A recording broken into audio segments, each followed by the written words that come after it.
guys! Quincy's Weddings here. So, kung may plan kayong mag-order sa aking Shopee Shop, Lazada or TikTok, i-order nyo na yan ngayon, lalo pa kung pang mga gifts for December, guys. Kasi, sa daming pinaprocess, sa daming order, 285, 200 plus per day lagi, hindi siya bumababa. Example, nag-process ako ngayong araw ng 40 pieces, more than 40 or 50 ang pumapasok na order. So, napapalitan lang siya daily.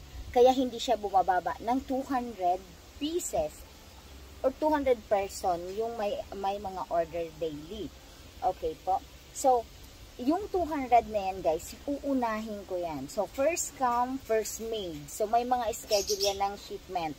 So, kailangan ko yung maunang gawin. So, kung may bala kayo na mag-order ng mga pang-gifts, this is the right time to check out your order, guys. Kasi, darating yan sa inyo for sure, first week of December na po. Pag December po kayo nag-order, darating yan sa inyo January na po.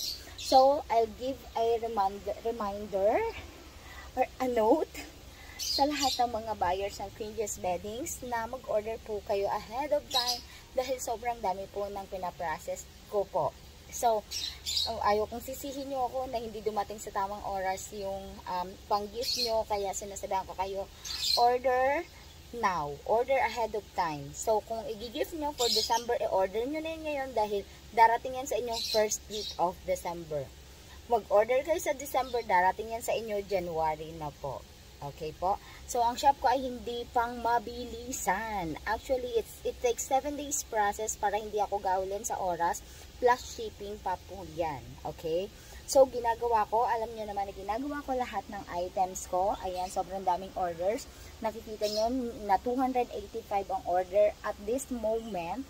So, everyday tayo nagpa-process. So, I hope na naiintindihan nyo na if you need your beddings, check out ahead of time. So, that's it. Thank you. Bye-bye.